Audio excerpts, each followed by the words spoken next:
everyone, and thank you for joining us today at the Biltmore Bowl. A year ago at this time, when we last gathered as a group, we essentially presented you a plan which focused on two new hardware platforms, Game Boy Advance and Nintendo GameCube. Well, today, both those platforms have been successfully launched into the three major world video game markets: Japan, North America, and Europe. And with the success of our Game Boy Advance business, our Game Boy business in North America has never been stronger. GameCube in this market currently is showing healthy momentum, and that's a function of retail inventories improving through the spring in combination with the rollout of some key games. And I think you've all now probably heard about our extraordinary launch of GameCube in Europe. We shipped 500,000 units at launch, and 80% sold through in the first week. And, yeah, that's true. And you've already heard some numbers about Europe from other sources. These are real numbers.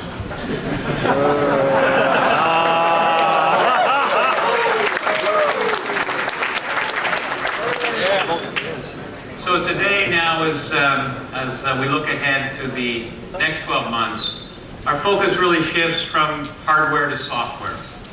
And over the next 50 minutes or so, we'll be sharing with you the games that we believe will propel Nintendo to the #1 software share position in North America. We believe, and we hope you agree, that we have the finest lineup of games that we have ever brought to E3. In fact, we think that anyone has ever brought to E3. We will launch more major franchise titles in the next 9 months than in any 9-month period in Nintendo's history. And these games will include Mario and Zelda and Metroid and Starfox. Game giants whose sales results will be measured in the millions of units. We do continue to recognize the critical importance that our third-party partners play in our overall business mix. So here to talk a little bit about that component of our business is Mr. Satoru Iwata.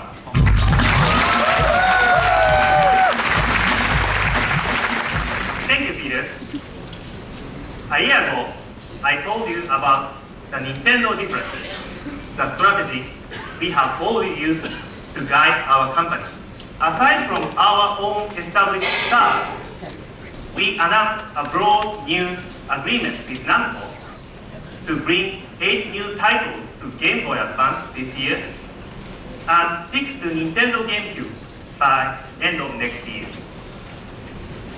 Included in those GameCube projects are not only Soul Calibur and 2 different role-playing games, but a wonderful shooting adventure starring Starfox.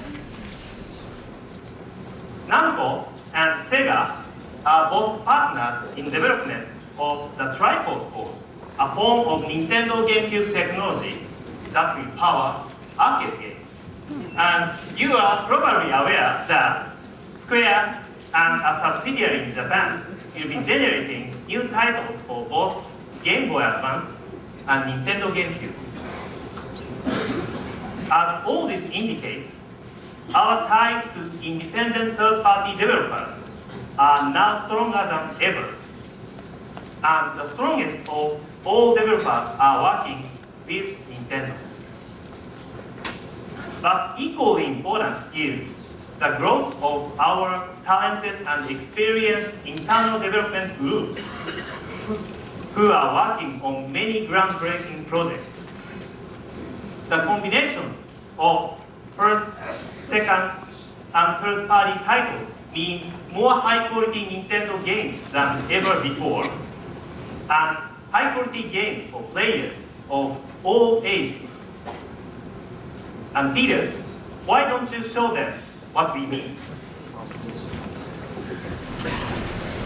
Some of you have asked us to do perhaps a little more for the older, more mature gamers. Well, let me answer that question with this video, which is a collaboration between Nintendo and our partners at Retro Studios. Have a look.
answer.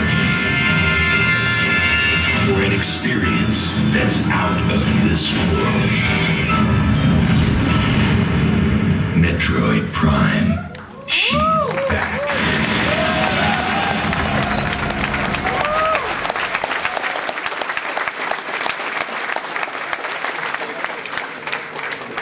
The leading candidate for Game of the Show, so we're eager to get your feedback.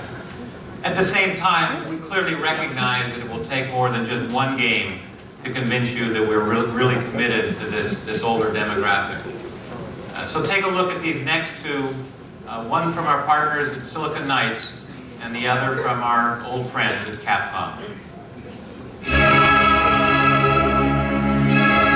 In the quiet town of Raccoon City, during summer of 1998, the truest nightmare began.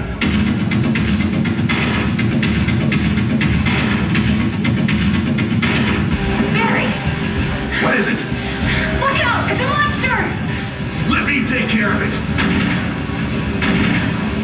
What the hell is this thing? I found Kenneth killed by this thing. A mansion of terror, filled with booby traps, horrific mutant beasts, and flesh-eating zombies around every corner. Oh, don't worry. I like the buddy system we have here. Stars Alpha Team members battle the undead in search of the missing Bravo team. Any luck, Jill? No, nothing. But what did happen to the Bravo team? Sent to investigate the mysterious happenings, they disappeared.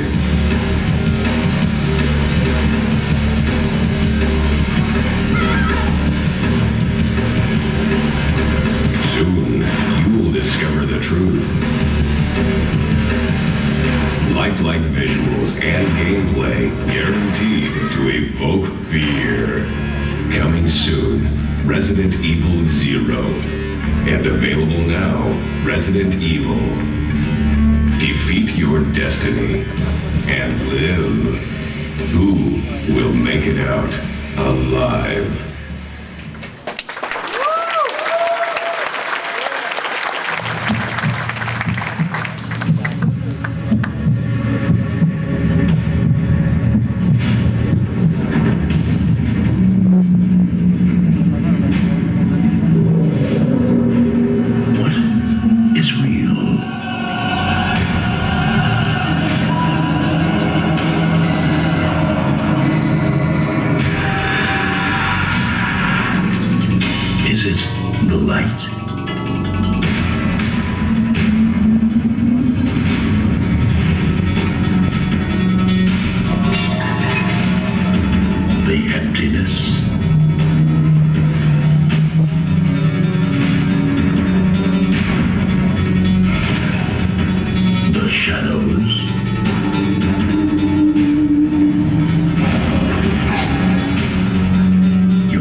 This June, the terror will consume you. Your eyes will deceive you. And nothing will be what it seems. A story centuries in the making. A thriller that blurs the line between reality and illusion. Eternal darkness.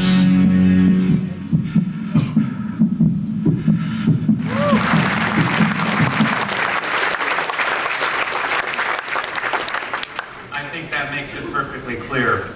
We will successfully compete for all gamers.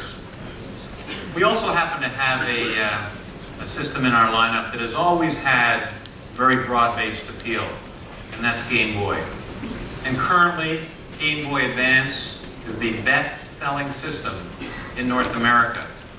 And in fact, since its launch last June, it instantly became the fastest-selling system ever, and nothing has even come close.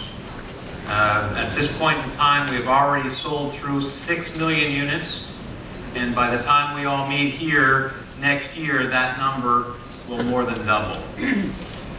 Now, there's no question that Game Boy Advance benefits from being really the only viable system that allows you to take games with you when you leave your house. But at the same time, central to its success, as it has been for every gaming system, is its spectacular library. And by year end, that library will swell to over 300 games. So over the next few days, you're going to hear us talking an awful lot about our game giants. And standing tall within that illustrious group is Game Boy Advance. Have a look.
Yes, we do have great Game Boy Advance software coming this year. But as we promised last year, you cannot understand the full power of Game Boy Advance until you connect it to Nintendo Gamecube. This combination is at the heart of what we call connectivity and is central, we feel, to expanding the nature of video games. Of course, we are aware that for several years, most people in our industry have wanted to talk about only one new form of connection, online. And we agree that online games do hold promise. Online, nothing new to us at Nintendo. In Japan, the original NES was equipped with a modem and connected by phone line to become a network terminal back in 1988. Two large issues for online games that have existed since then. First, can everyone enjoy online gaming right now? And second, can they ever be profitable? As a manufacturer, we are moving to support our third-party licensees by refusing to take any portion of their online gaming fee. And we are pleased to see that the first online game for Nintendo GameCube, Sega's Phantasy Star Online, will therefore be shown this week and released in America later this fall. But for now, online is within reach of only a few gamers. But connectivity is within reach of everyone. Let me show you the game Animal Crossing, which after great success in Japan, will be released at retail in America this September. It begins demonstrating the true magic of Nintendo connectivity. Take a look.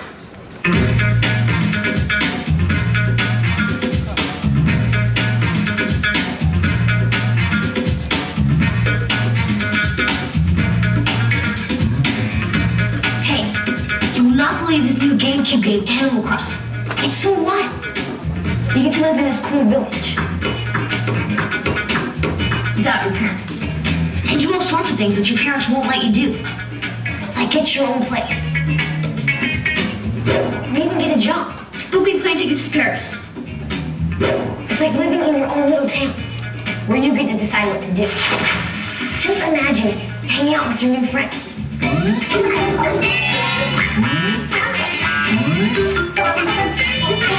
Or planting fruit and trees.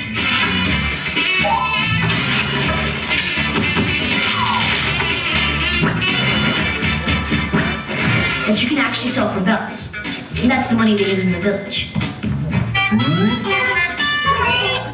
You can then use these bells to buy cool stuff, like furniture for your new house.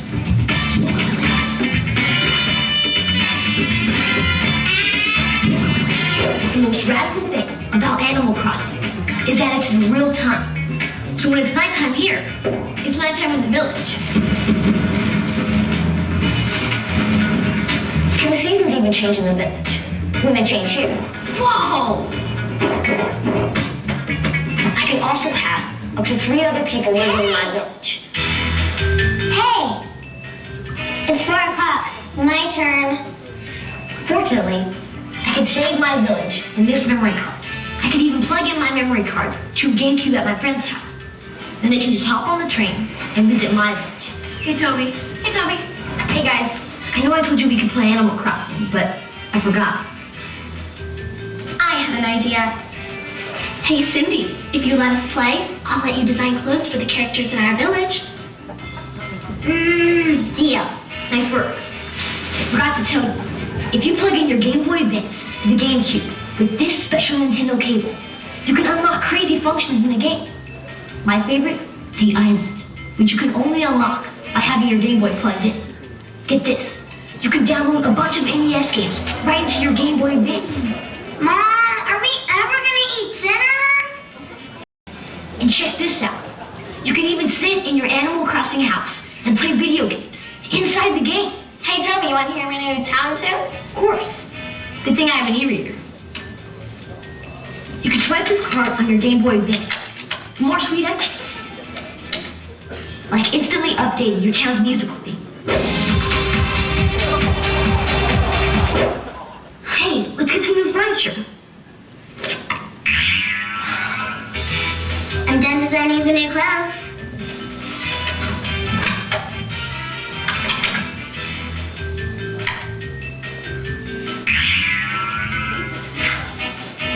Hey, change your spec!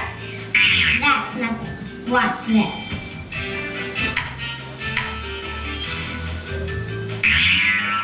Oh, not bad, Cindy. You guys are in trouble. Run! Animal Crossing, the e-reader card and the Nintendo GameCube Game Boy Advance cable. Only from Nintendo.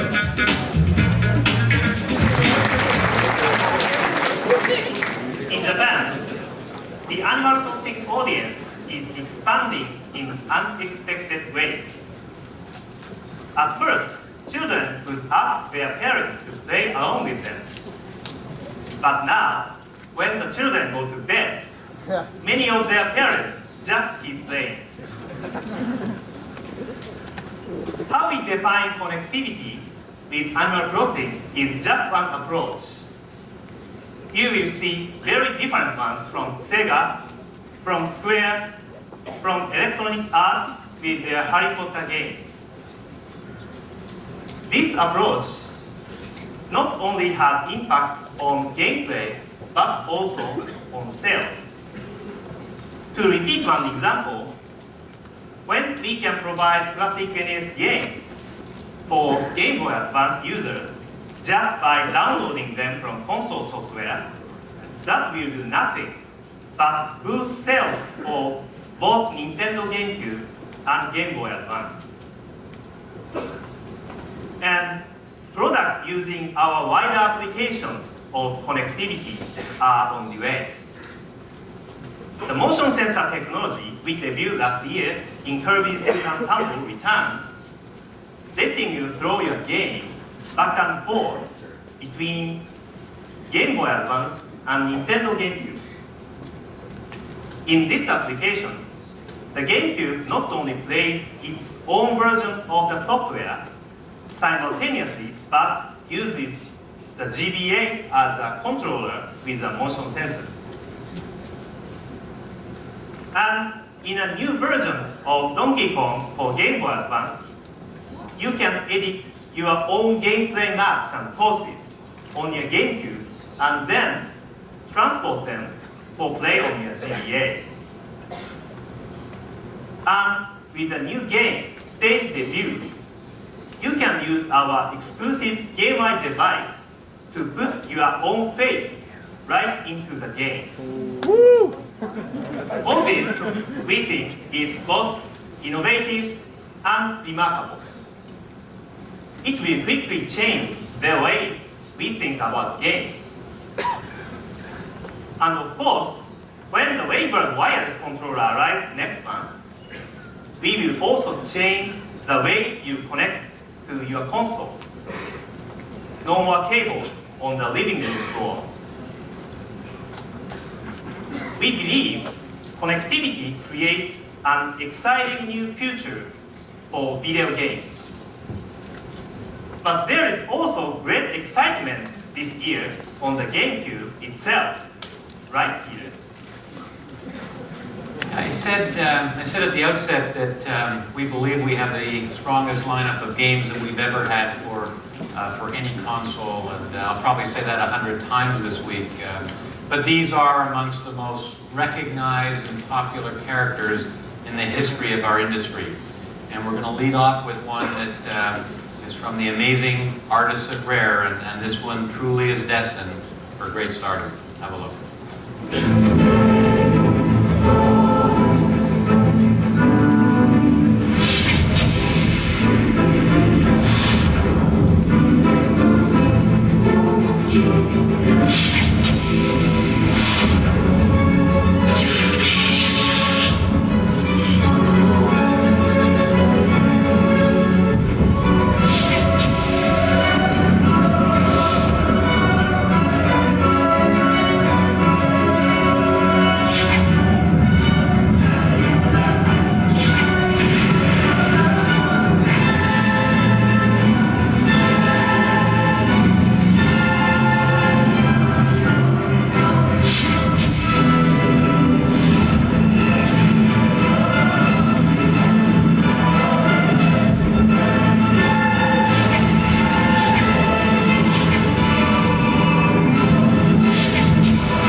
Starting tomorrow on the show floor, you'll see and play games that will appeal to, and these are first-party games, to younger players, to speed freaks, to extreme sports enthusiasts, and even those warped souls who prefer Mario's alter ego to the great plumber himself.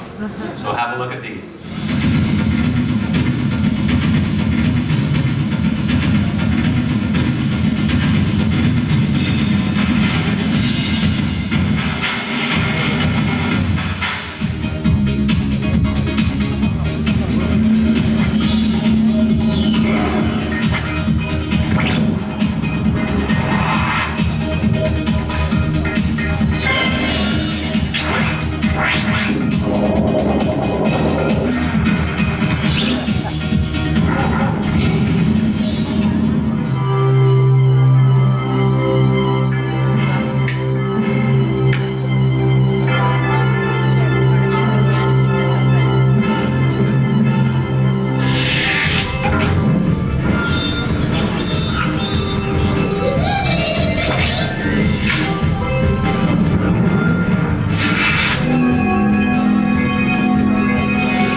agree that this is a very exciting group of games.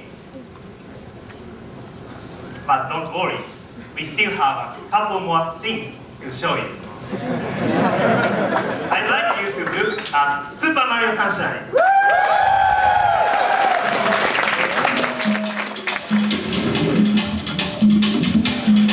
On a tropical island, far from the Mushroom Kingdom, among a people enchanted by sunshine, Mario has taken a break from the hopping, the bopping, and saving the princess to take a well-deserved vacation. Or so he thinks.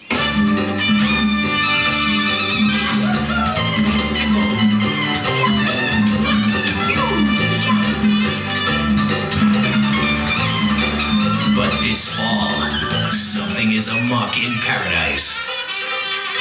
Throw fireballs at him, laugh at his mustache, but do not mess with his vacation.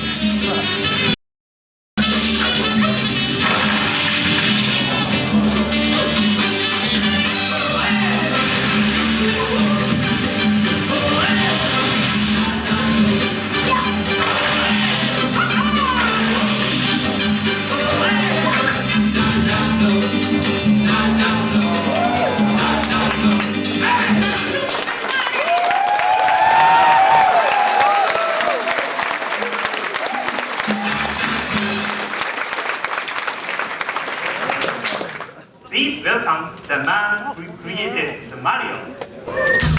Ladies and gentlemen, please welcome Nintendo's own Shigeru Miyamoto.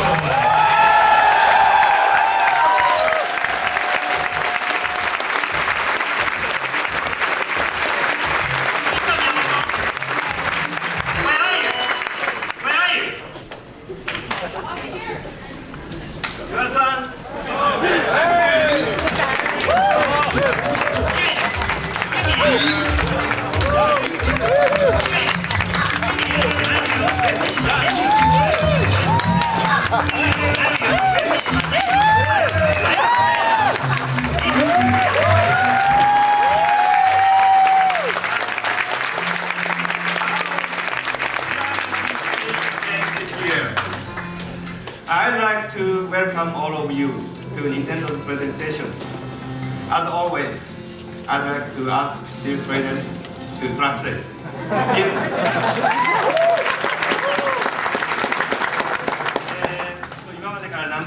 I know I've told you this many times before, but this is the year that our leading characters really go to work in a number of new titles. So here I'm going to play a little bit more with our latest title. So here, I've got it working now, so let's play a little bit. See if we can get the game volume up a little bit higher there. So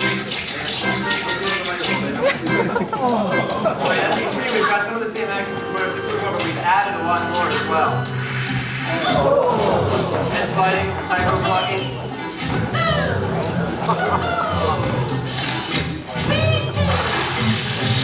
As you can see, Mario can hover. Oh, good. Oh, that's close.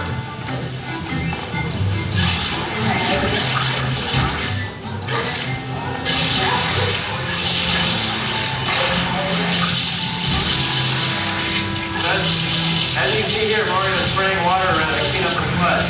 Here, a tree popped out of the ground. So he's spraying the water around. You can actually slide around on the sludge too.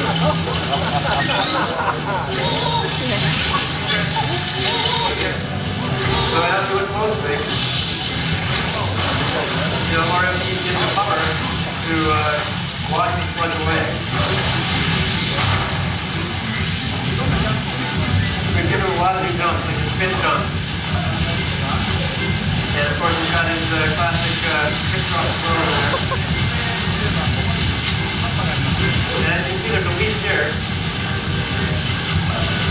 So first we'll swim around there to get more a little bit cleaner. Get up on the leaf there and use the water press to push the leaf around. So, this is kind of the basic idea of the game. There are actually a lot of puzzles in a game like this. So I hope you're all looking forward to Mario's latest adventure.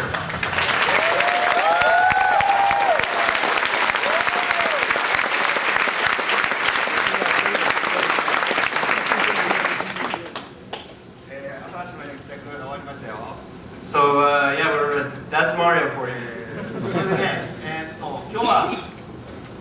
But I do have something else for you today.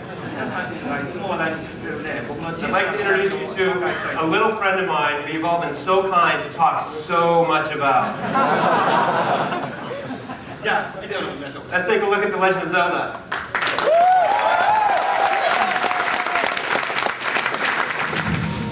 Every game has a story. Only one is a legend.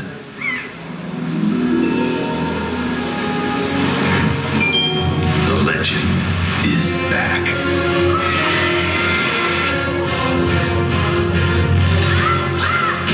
Join Link on a quest over land and sea through a vivid world of adventure unlike anything you've ever seen before.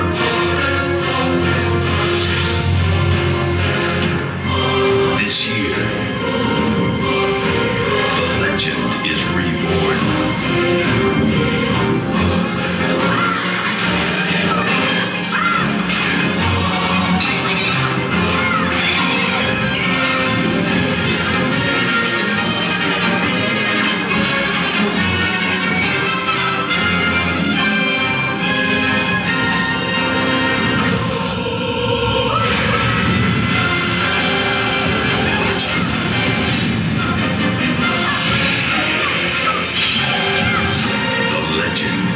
Zelda.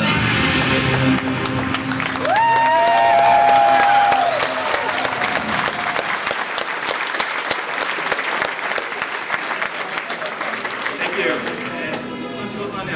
In my work, there have been many cases when I have not used graphically realistic expression. But I have always demanded the very nature of what we were expressing be based in reality. And with the design of the latest Zelda game, I truly feel we have created something that is both unique in look and that boasts a realistically expressive nature. So now I'm actually going to play it for you.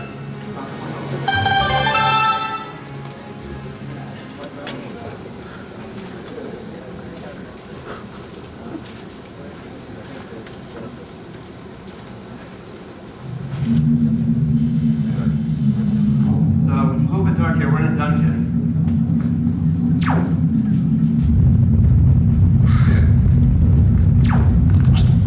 As you can see, it's coming from the screen.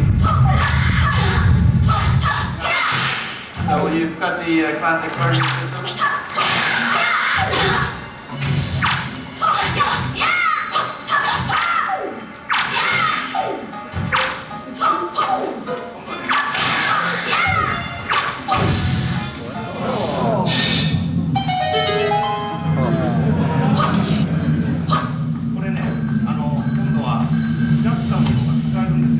This time, as you notice, the enemies drop their weapons.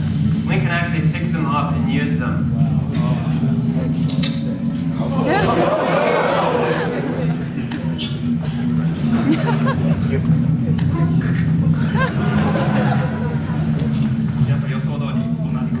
And as we would expect,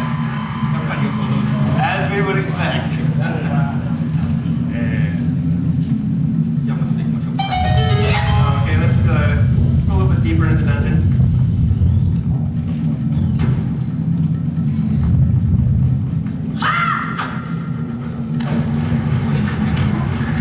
I'll drop my staff here and use my sword.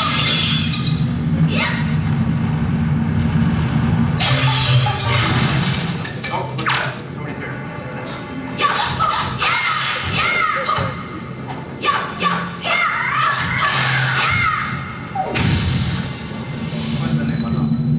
So, and it looks like he's dropped a sword there. I wonder where that went. Uh-oh.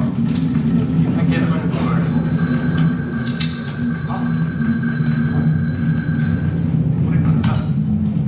Is this it? No, that's a paw.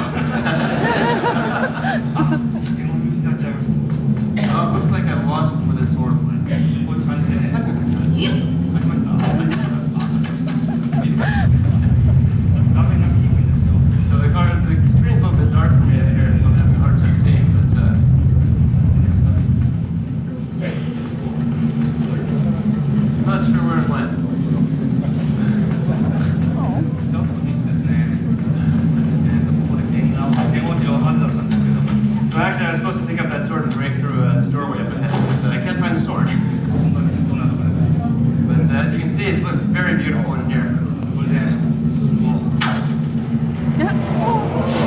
And you can link some new items as well.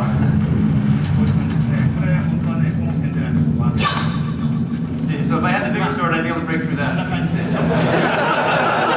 Looks like it didn't go quite as well as I planned, but that's basically what Zelda's like. And all these graphics are being created in real time, and you'll actually be able to play about 5 levels of this tomorrow on the show floor.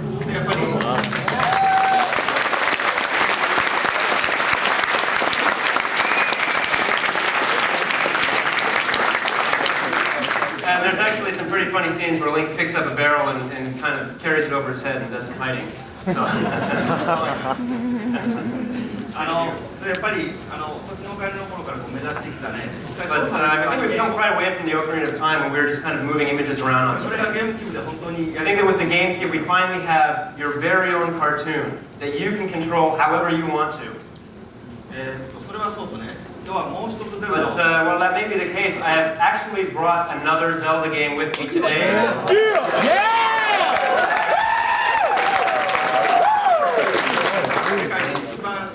And it is the world's most compact network game.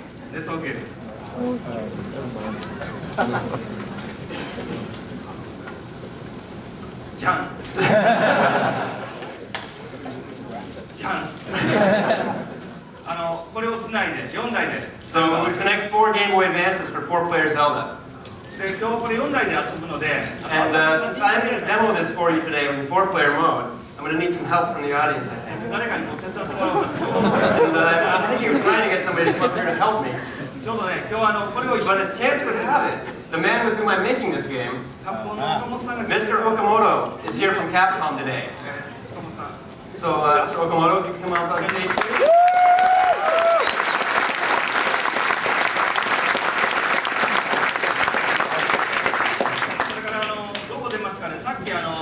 And as Mr. Iwata had just introduced to you, we are working on our Triforce board project.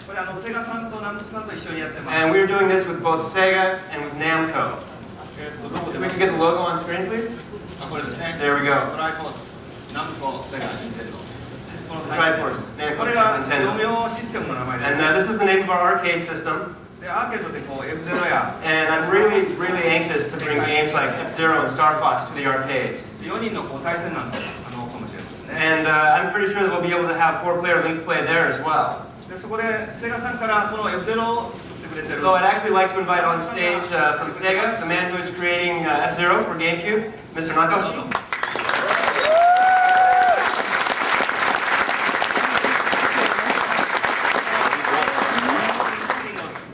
And from Namco, the man who is creating the Starfox shooting game, Mr. Haraguchi.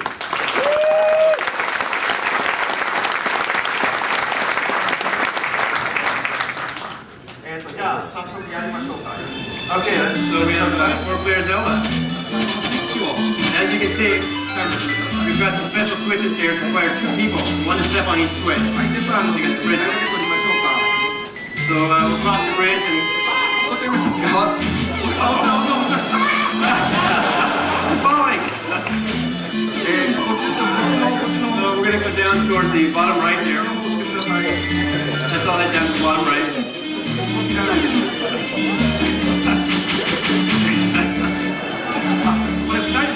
And as you can see, we have a block here that 2 people have to push.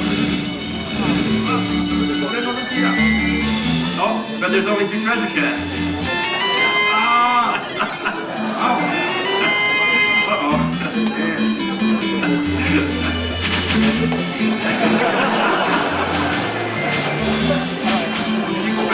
Let's go over this way. Uh-oh, which way should we go?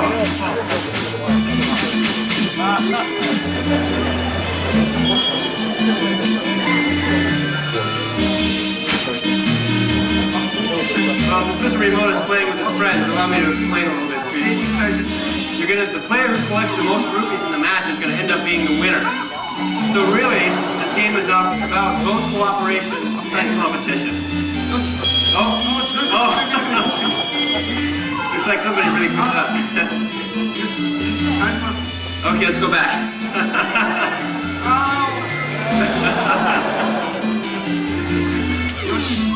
Oh! This is the basic idea of the game. And I think that if we were to keep playing, then maybe I might actually lose, and I don't really want that to happen. So why don't we cut this short here?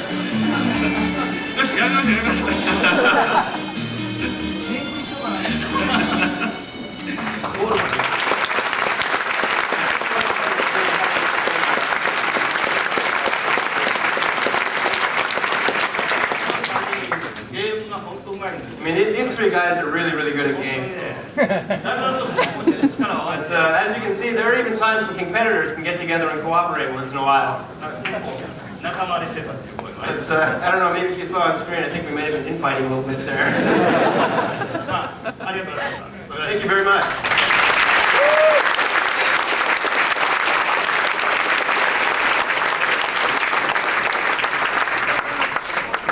We're actually going to have Mr. Nakoshi stay on stage for just a moment here.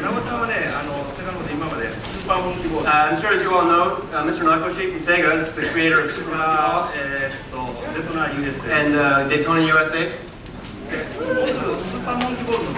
And I understand that you're almost done with Super Monkey Ball 2. Ooh. Actually, you'll be able to play it on the show floor tomorrow, so I hope everybody will check it out.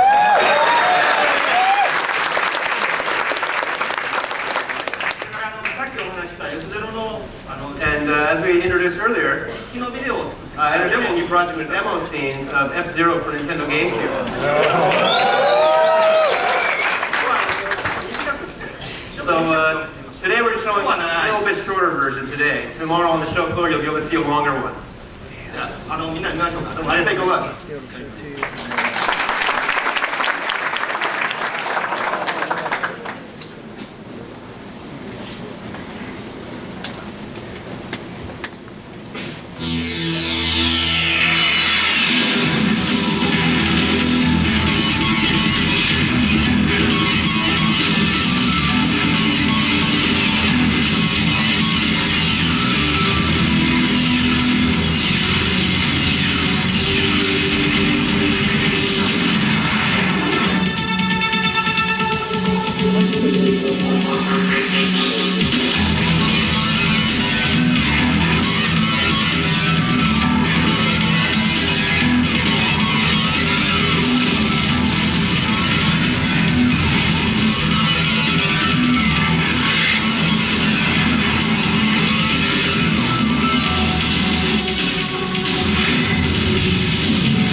Giants amongst Nintendo games, and there are certainly game giants amongst those who create them. So in closing, as we look ahead now to the balance of this year, we are ready to meet every challenge. The needs of older gamers, the opening moves for online gaming, the conversion of connectivity from concept to real product, and a marketing program that sees us spending in the final 7 months of this year 25% more than we spent in the same time frame last year. And remember, last year we launched 2 new consoles. But at the end of the day, when you distill it all down, this remains a very simple business. And it is today, as it's always been, about games, great games. So let's have one final look at a group of games that will comprise a portion of GameCube's 150 title library by year end. Have a look.